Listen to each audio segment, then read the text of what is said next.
Good afternoon, everyone. Thanks so much for joining us today. We're honored that you would spend some time during this extremely busy time for everyone, spend that time with us at Empower Learning. So we're excited to present some content to you today and feel that this is going to be some time well spent together. Ben, would you like to advance the next slide, please?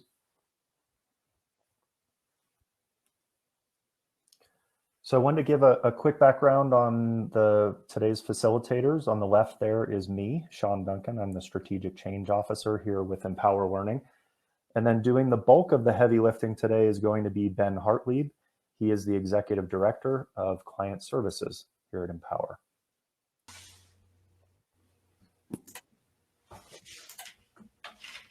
So a few logistics and housekeeping items for today, just some things to keep in mind.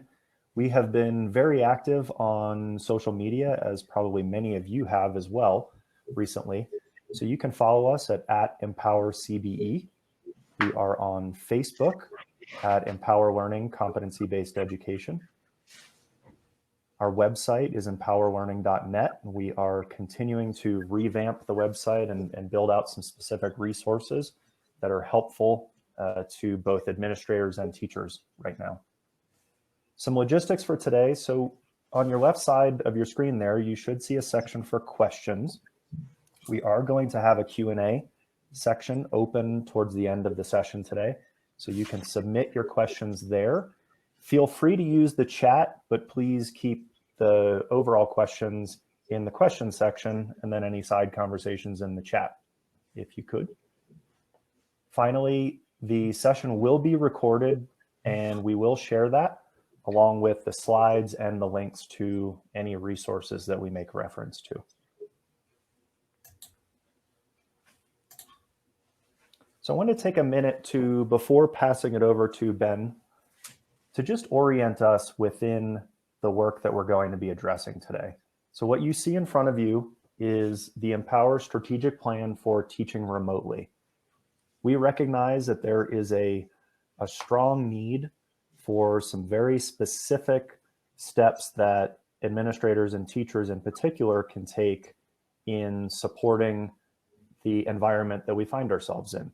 So some steps here: creating your online classroom, deploying virtual learning plan, auto grouping based on need, establishing learning expectation, inspire virtual collaboration, manage student work, and lastly, monitor pace.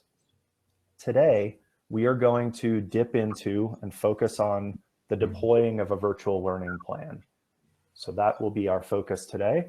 However, you have registered for the first of 5 webinars. So you will need to register for those independently or each independently.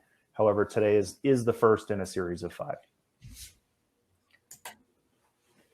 So to that point, the webinar series, so we have today is deploying a virtual learning plan, coming up tomorrow. So we will be spacing these out daily over the next, the rest of this week and then into next week. So auto grouping, establishing learning expectations takes place tomorrow, same time. All of these will be at the same time of day and be about 30 to 45 minutes at the most. We're really trying to keep the content compact and understand that everyone is busy. Inspiring virtual collaboration will be on Monday, managing student work next Tuesday, and then finally monitoring pace next Wednesday. So I'm going to pass it over to Ben to jump into the finer points of the content today, and then I will be back with you to handle question and answer and then wrap us up towards the end of the section today. So thank you so much. Thanks, Sean. As we get going here, and we're going to look at a lot of really practical stuff today. So, you know, the bulk of this is going to be geared at where we know that you're at right now. I got to get this going. We've got to get things up and running. We're excited to launch into some remote learning, learn some new things. Before we dig into some of the meat and potatoes, I'd like you to take a minute and look at this. We've taken some time to really deep think this whole process, as Sean's been saying, you see again those 7 steps here that we've outlined, and a rubric off to the right. And it's a really valuable way for you to get a look at. We're doing number 2 again today. That's our topics there, so you might especially look at that. But take a minute to read through this a little bit and get a feel for where you're at. It's going to really help you and us as we work with you to pinpoint what your needs are. A lot of this stuff, some of the feedback has been, man, we're so excited that we've got Empower set up, that we spent the time making great playlists, because this transition to learning more remotely has been really easier than expected, or easier than we've heard other districts having it. But at the same time, it's generated a lot of need, obviously. That's why we're all here. So take a look at this and get a look at the topics. And I'll just pause on this slide here for a minute or two, give you a chance to read and think about where you're at, what your needs are, develop some interest maybe for future sessions. And I'm going to show you as well, really continue to point you toward a lot of resources that we are, that you already have access to, you might not know you have access to, tools you already have set up, you might not know you already have the ability to access, and hopefully this will be a really neat way to identify and fill some of the gaps that you're feeling. So I'll stop there for a minute, take a look, and then we'll continue together in a moment.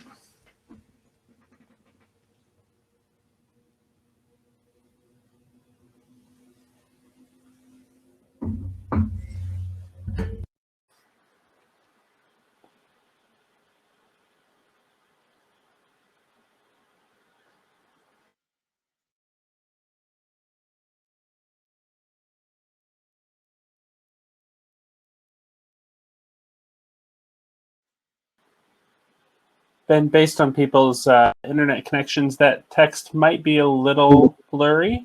Okay. Just so people are aware, it will be available in the handouts, I believe, after this presentation, so you will be able to see the full version there. So if there's something you can describe just for people to understand what's there, that might help them. Thanks, Kevin. That's good. How about I'm gonna forge ahead to the next slide. It's got today's rubric kind of bulleted out here, a lot more legible. So take a second to read that. I'd like to also just spike that we're really interested, especially at this moment in history, to hear from you. We are doing a lot of learning ourselves, especially from you on the front lines, from teachers in the classrooms. We want to know your needs. What's changed? What resources can we supply? What have we missed here in our thinking?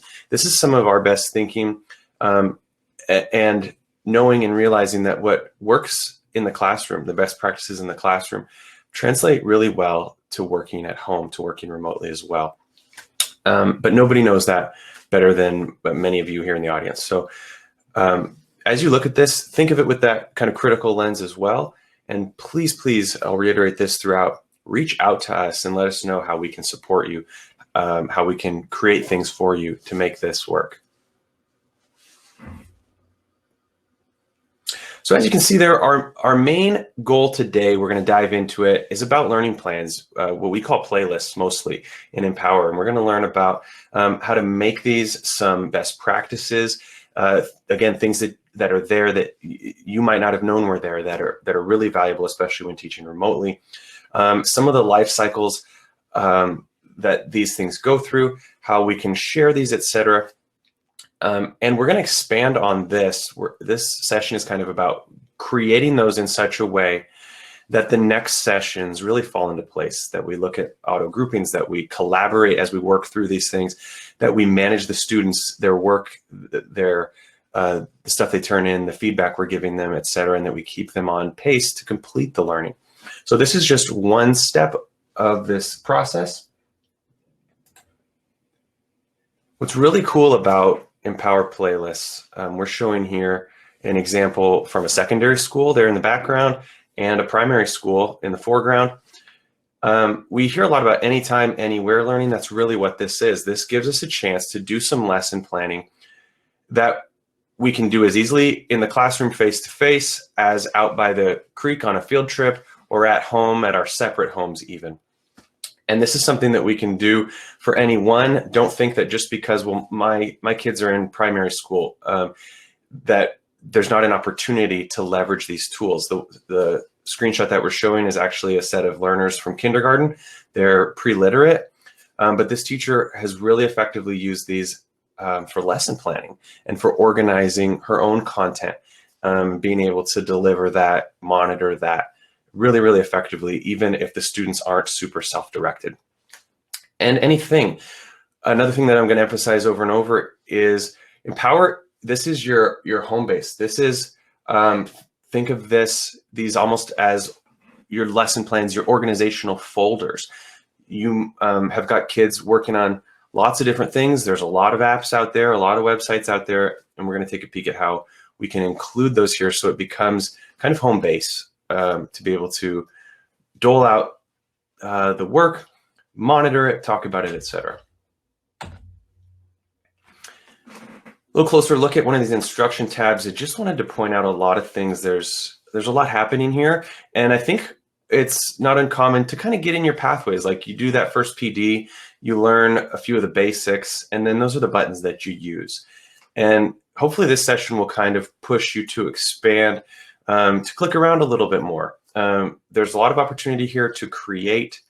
We see we can share, we can manage these things in a couple different ways. I think this button in particular is one that a lot of times when I open it up with people for the first time, they say, oh, that's how you lock and unlock things, for example. That's how I manage my due dates. And I especially want to draw attention to this here. This has been here for a few years. It's really, really evolved, this question mark. We call it the need help button. Everything is in there. This video is going to be in there. But everything that's even being indicated on the screen, there are particular resources there available to you and to every user of Empower. So encourage your teachers to get in here. This is the first line of defense. When you come and you say, man, how do I make a small group? Well, start typing that in. Open up this need help button, ask it. There's FAQs in here, there's videos. And again, we want to fill that out to match your needs. So you can email me directly. I see a lot of familiar names in here. Don't hesitate to say, boy, is there a resource for this? If I can point you to it, great. You say, I looked in there, I didn't find it. We would love to get that going for you so that every user can have a really simple time, not get stuck on the technology, but rather do what we all came here to do, which is deploy great learning. Additionally, in there, you'll find, and it's searchable on YouTube, just a little 3-minute video that we made that accompanies this session exactly. It's much of the same content, but it's super short. That might be a great thing to send out as opposed to maybe this 30-minute long webinar. Maybe your teachers have a little bit more time. They could watch a 4-minute version. It's just really punchy and shows some of the same stuff. And it's designed like this webinar just to get you excited and interested and knowledgeable, maybe about the stuff you don't know. And from there, direct you here. What we're doing today is not a full tutorial. I'm going to show some tools, but I'm not going to go through all the clicks how to build them. I'm going to direct you to the resources that exist here in the question mark button. So let's talk about the playlist. Here's our playlist, and the best way to think about this playlist is as a timeline. This is a pathway that you can create. It's your lesson plan. And what's cool is you can do your lesson planning ahead of time and make a pathway for your kids to walk through. And there's a chance for them to work independently. Under your guidance here, there's a chance for them to advance when they achieve mastery. Empower has tools to manage all of that. And along the way here, you can include everything. You've got opportunity to have videos and assessments, links to other apps. There are discussion areas here for particular content, these little chat boxes here. There's this Hamlet quiz, for example, is a formative assessment. And you come along the way and I'm going to learn about meter and rhyme. There's a video, there's some instruction, there's a worksheet for me to do. I come to my Hamlet, there's the text of the play is in there, and I'm supposed to write a modern English version of a soliloquy. And then I come to a formative assessment. I take that assessment. it's self-scoring. I get some feedback about how I'm doing, and I move on to Midsummer Night's Dream, all of the time interacting with my peers, my teacher, and the content that's in here. So some really cool stuff that you can build out here. And another thing that's really neat about this is you can use these over and over. I made a cool Shakespeare playlist. Well, I teach Shakespeare every year to 4 different periods. I don't have to keep rebuilding this every time. I share this with my colleagues. I find it, I use it, it evolves over time. So even now, as you might feel like, oh boy, maybe you've got to whip a playlist together and keep kids busy remotely every day. If you can get today's stuff done, you can get tomorrow's stuff done before tomorrow. And you might be kind of building it as you fly, but that's okay because you and the learners are interacting with this in real time. And additionally, you can deploy this in such a way that you can deploy the master playlist, and any changes you make to that will then be changed in the maybe 4 instances, 4 different periods that you're deploying it to. So you don't have to, again, do that work over and over. So I want to move into a couple of best practices here that I'm going to show, and just give you tips about playlists. That's really what this session is about. The first one here is the big idea. So if we look, the first tile that we see, this is what we call the big idea, and every playlist comes with one. There's a couple good advantages to this. One, think of it as if your playlist is a book full of maybe chapters.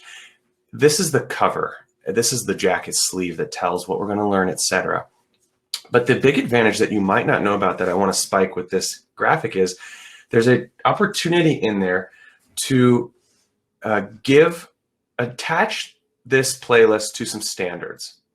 We take our big idea, it's a big yellow plus button, and you'll be taken to the target browser. And we say, look, this is what we're going to learn. The target browser are all the standards, and we're going to select a few of those and say, this is what we're learning in this playlist. Not only will learners know that, but Empower will know that. And the big value add when you do that is that Empower automatically makes you a grade book to go along with with your big idea. So you don't have to go to the scoring section, the scoring page, and reinvent that again. This is a great shortcut. If you do great lesson planning, you're setting yourself up for success down the road.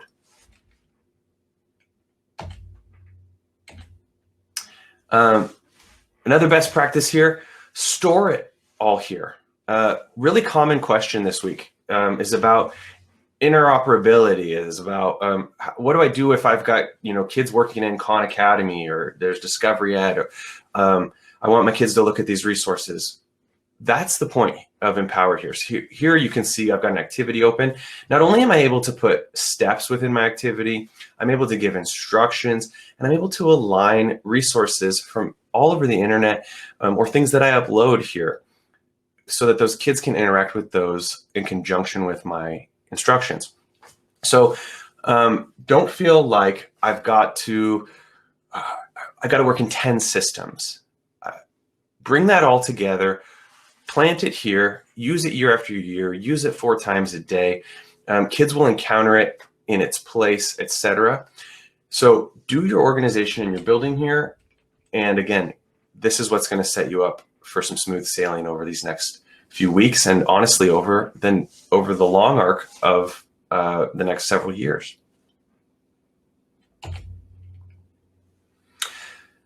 Another best practice here, collaborate. I brushed on this before, but just like a Google Doc, these playlists, these activities, these quizzes, all of this great content that you're building, don't hide it under a bushel. You've got big blue buttons in the upper right-hand corner of your activities and your playlists. Share them out. You can share it with teachers, you can share it with other learners and parents, and you can give co-editing rights. So again, some of you feel like, ooh, I gotta build some virtual learning stuff here on the quick. Your colleague is probably feeling the same way. There might be 4 of you on a team that are feeling the same way. Get together, co-edit a playlist, and make something that really rocks, that you can all use and kids can all enjoy. And some of the stuff we're brushing on, collaborating, is something we're going to expand on in a future session. So keep your eyes peeled for those. And again, I push you toward those resource buttons. I think I skipped a slide. No, here we go. Oh, it's a GIF. That's what's happening. Grouping. So another thing that you may not have known Empower does, but Empower knows where the kids are at in their learning in a couple ways. One, it knows what they know. So it knows what they've mastered. So I wish I could pause the GIF. We can see that I've got 2 kids working on Hamlet. That means that those are 2 learners who haven't yet mastered that content and who are presently working in that activity. And Empower keeps track of kids as they complete activities, as they achieve mastery. And what this grouping button is doing, what the GIF is cycling, is pushing that grouping button. And Empower cuts out the noise. It takes away any activities that nobody's presently on. And this is really for your sake. Now you can look at this simplified version of your lesson plan and say, oh, good, this is where the action is. These are the things I need to follow up on or check on or instruct on or kind of spin the plates. So take advantage of that grouping tool. It's pretty neat. Another best practice, voice and choice. One of my favorites, it's one of these modules here. As you build a playlist, you drag these tiles out. Voice and choice is a really great way to give kids kind of choose your own adventure. There's a couple creative ways I've seen this used. One is what we're showing here. I want my kids to read a tragedy play, but I want them to pick the play that interests them the most. So I've made some tiles, some activities, and it's got the text of the plays and some prompts and stuff in here to guide them. But I'm letting them pick. And here I can say, hey, y'all, you need to pick 2 of these to complete this step of the learning, but you can pick the 2 you want. Another great way that I've seen this leveraged is with different learning styles.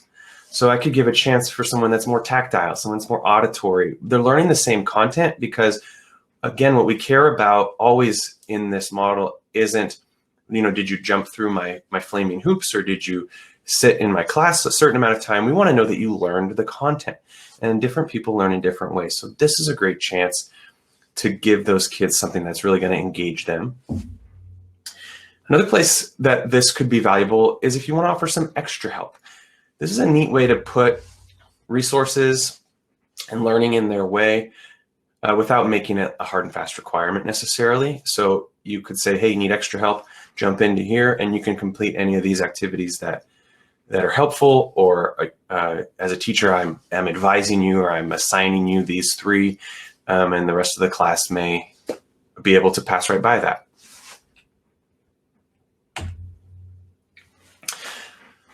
Another best practice, get involved with the feedback. The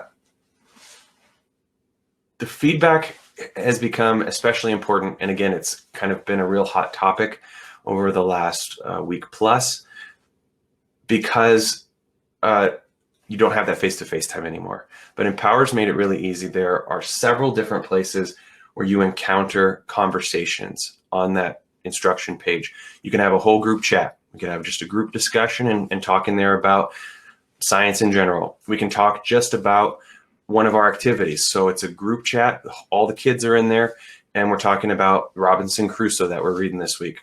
What we're seeing here is in the context of a student opening up their activity. I've looked at the goals and the action steps, and I've done some work in my locker, but I have a question. I have a private tab here where I can send a message to teacher, and teacher will get an alert, just like on Facebook. You'll get an alert on your homepage. Anywhere that you get a message and you respond, kid logs back in and they're going to see your response. And you say, yeah, use the Jabberwocky. That's perfect.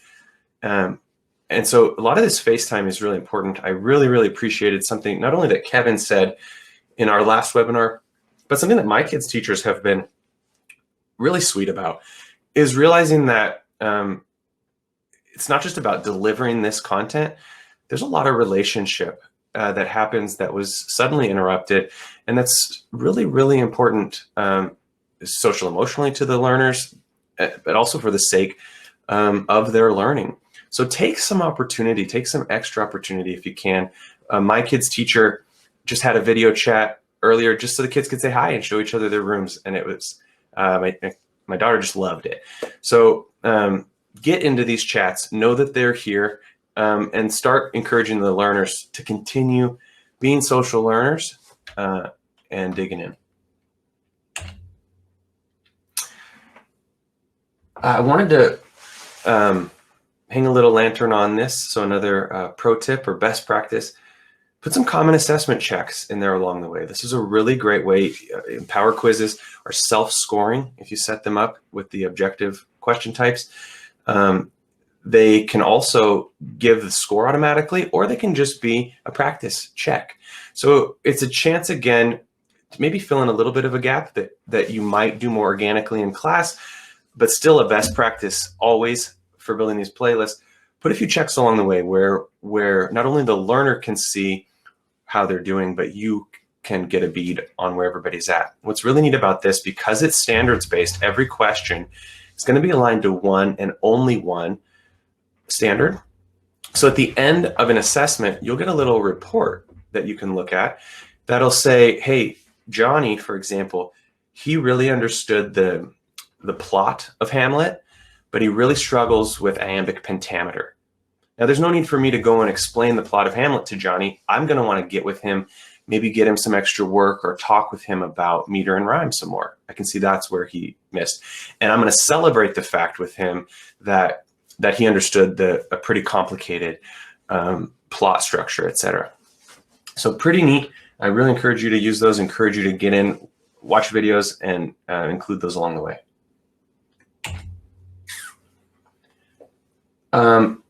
Now, turn our attention here. We're approaching the end. I wanted to show what the student sees when all this is built. We're going to, again, dig into a lot of this in future webinars. We're setting a foundation here. But what we can see here that the learners see is they're going to see their classes. They're going to see your pretty face, and they're going to see the content. So them and their parents are going to have a lot of opportunity to know where am I at? Where am I going? How am I going to get there? That should be the context when you're building your playlist. I want to be able to communicate, where are you at? Where are you going? How are you going to get there? And what Empower does to help with that, if you've built a great playlist, is Empower can intelligently recommend next steps. It does that, the items that are next in your playlist. You've hopefully built your playlist in a sequence that you want the learners to walk in. It also looks at their statuses. So it knows if they've already achieved something, they've already finished an activity, and it knows if they've already mastered the content. So it's going to do its best to fill in that next step section, but you also have some levers, one of which is this pin, which is fairly new. Even some of you experienced users may not have noticed it, but on activities on your side, you can pin activities.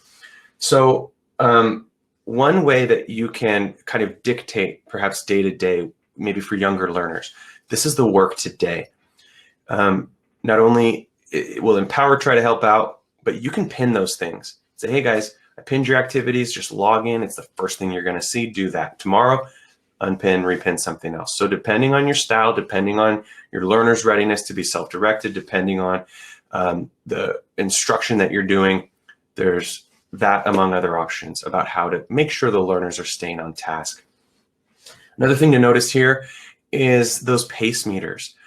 So again, we're in a new world. We're maybe counting on learners to be a little more self-directed, to find their own work time when they're not sitting in your class, having you manage that. And it's really important that we remember what Dr. Marzano calls applying pressure to achieve. How are we going to kind of enforce the structures that you've built? And pace is another great one. We can see here that as the learner progresses through the learning, Empower keeps track of a targeted growth that we're looking for here. And then how far they have come in their learning is there as pace. So it's another place where you can keep up on, are we doing okay? Do we need to step it up? Do I need to get in the messaging or maybe even on the phone and work with the parents and make sure that, you know, good habits are being formed and that we're all keeping track as best we can. If we scroll down on this page, we see our next slide. I just wanted to show you the students' view of our Shakespeare playlist. It's oriented a little differently. Students asked for more of a bird's eye view. You can see my statuses there. I can see maybe things me or my teacher has pinned as a reminder up to the top. And from here, I dig in and interact with the content. But I get a pretty good look at my marching orders. I work my way down and try to get those stars along the way. I hope that this has been helpful. I hope that it kind of piqued some interest. There were some things in here that you didn't know. Maybe some of this was review. And again, this session gives a good overview of those plans and hopefully some best practices on building them, so that once they're there, the next sessions are going to deal with, now what do we do? How do we manage these? And we're going to dig in a lot more to, again, those groupings, managing the students, etc., things that I just brushed upon. I do one more time want to encourage two things. One, get in touch with us. Let us know your needs. We are working double time and excited to do it to get schools transitioned and successful and really sinking their teeth into what Empower does and what standards-based learning can be, personalized learning can be. It's a great chance to start some of these best practices, jumpstart some of these with your teachers. There's a new kind of motivation to hit it, and we're here for it. Great. Thank you so much, Ben. That was really nice to have that overview. We do have some questions, but I am actively monitoring the question box. So if you have something that Ben hasn't addressed or we haven't addressed, please feel free to submit something there and I'll address it live. But let me dive into some of the questions. So the first one is, could I make a master playlist and then my teachers could copy and use that as a template? Oh, great question. Absolutely. I love that. I've seen it done really well. So one idea there is a certain structure. If there's, let's back up to maybe a picture of a playlist. That's the GIF. You might want teachers, to remember to put some self-assessments along the way, to remember to have some kind of a progression through the learning in a templated way. And I really like that. And what you can do is make a generic playlist, share it out using these buttons here, make sure that it's available to everyone. And then what teachers can do is they'll search for it back on their homepage. They'll go to the magnifying glass, they'll find it. I would recommend you use a kind of naming convention so you know this one is official or this one is a template. Makes it really easy to find. And then they won't have ability to edit your template. Your template remains pure and ready for the next round, but they would make a copy, rename it, and be able to plug their particular instruction in that place. In the same way that you might, if you like my Shakespeare playlist, but you're teaching it to 6th graders, you might want to take a more violent tragedy out and replace it with a more lighthearted comedy for those learners. So just like a Google Doc, make a copy, change it out. Love that idea. And it's a really great way to put the training wheels on perhaps and help lift the load on the individual teacher. Love that question. Love that idea. Good. Thank you, Ben. Another question is about the knowledge base. The question is, how do you access that again? So if you could review that for folks. Yes. So right here, anytime you're logged into Empower, you're going to see this question mark button down in the corner. Now, it went through cosmetic change recently and should be out with the latest updates. If for any reason you're not seeing it, you might be in that limbo still between cosmetic changes. You email us. We're going to show contact information in just a sec. You email us. We'll get it to you lickety split. But anytime any user sees that, you just click it. It's going to pop open this kind of interface where you can browse articles, and especially here you can search. Now, once you do, the articles will appear here in the pane and you can read them. But if that's a pain, excuse the pun, you'll find a little button in the upper right-hand corner to expand that window, and you'll be actually taken to our knowledge base. It's a standalone website where you can interact with all those resources and stuff, and I would recommend that you bookmark that and hopefully become very familiar with that. Great. Thank you, Ben. So our next question is, can parents see all this? Very good. Yes. When we were looking at the student portal doubles as a parent portal in Empower, because usually it's the learners who are teaching the parents how to use it, and they need to see the same information. So parents will see an interface identical to this.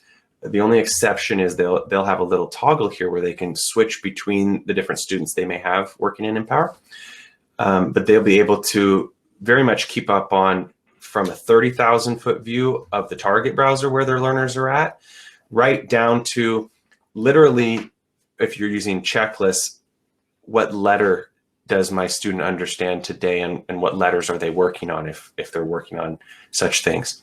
So absolutely, they can also use the messaging tools, and you can contact them via the messaging tools. It's a great way to keep in touch with parents, and really helpful if they get in here and develop the habit of being super involved, because our kids are now not only our co-workers, as everyone's joking online, but we are also their homeschool teachers in a way. So supported by you all, us parents at home are kind of learning all of this as well.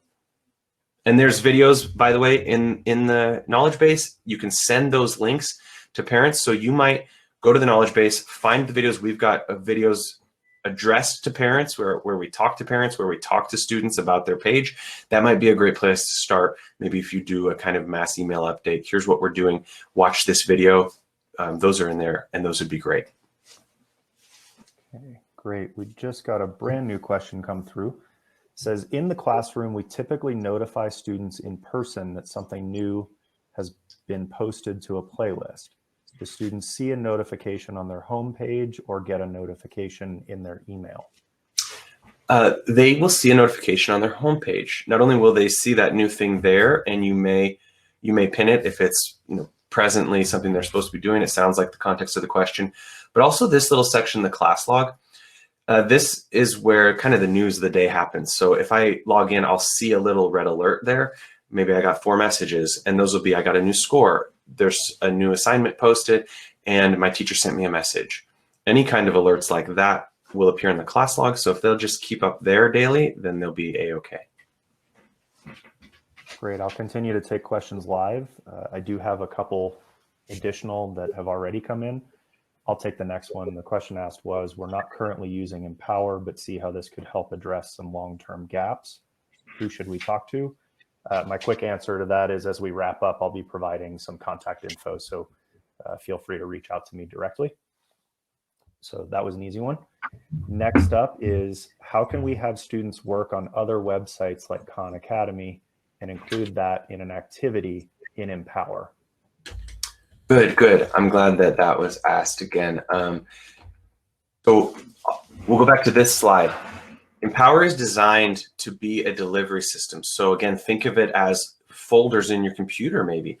It's a place where you can bring things in for anytime, anywhere that they're learning. So in short, when you're building an activity, there's a resources tab there. And because we're a Google single sign-on tool, all your Google Docs and slides and YouTube and stuff is accessible without ever having to leave Empower or get links or embed codes. You'll find that in the activity video. It shows you how to do all that. Makes it really easy to bring these little thumbnails in. But absolutely anything else. You'll have 2 additional links. You'll have one that is for putting links from the internet. So you would literally just go to Discovery Ed, grab the link there, put it in, and that will become a thumbnail, a link for your kiddos. Some tools have LTI integration. If you know that they do, and you want to work with us to integrate these tools a little more, contact us. But barring that setup, you simply grab a link, you drop it in here, just like I did with a Wikipedia article. And my instructions might be, hey guys, today I want you to go do lesson 4 over in fun math or whatever. And when you're done, maybe take a photo of it, load it here. So the back and forth there empowers facilitating the ability to send, and it'll send kids to those links, etc. But they'll come to Empower for those marching orders. They'll do the work there. You'll process their work here in Empower and give them a standards-based score, etc. Again, whether that's on Discovery Ed or on a field trip or in their own backyard. Great, thank you, Ben. There's a question that came through on the chat that I'll take. The question was create your online classroom virtual learning previously conducted? And if so, could I receive the recording on that? We made a strategic decision just based on kind of timing and what's happening real time in the world to go straight into the deploying of the virtual learning plan. We'll take that under advisement. Our initial thinking was that many systems have probably taken care of that first step, but we will take that under advisement again and look at potentially adding that in. If we do, we'll communicate that out to everyone and make sure that everyone has access to that content. And briefly, a lot of what that idea pertains to, for your information, is getting maybe Google Hangouts set up, getting a Zoom protocol going on, or getting those apps on into people's hands, and kind of understanding how are we going to do this communication. That's a part of it. Additionally, check out the rubrics here. We'll give you some good indication too. Good, thank you, Ben. Could you advance to our last slide there for the day? Excellent. So we're just going to wrap up here. I wanted to make sure that everyone has access to my contact info, Sean Duncan. My email address and phone number are there. That info is also available on our website under the contact page. So please feel free to reach out to me or frankly anyone in our organization on specific things that came up from today's presentation. If you feel that there are needs that go deeper than what we provided an overview for, we're happy to have the conversation and determine how we can best support you and your local needs. So with that said, thank you so much for joining us today. Ben, thank you for addressing the content for us today. Thanks, everyone. And everyone stay healthy and safe out there.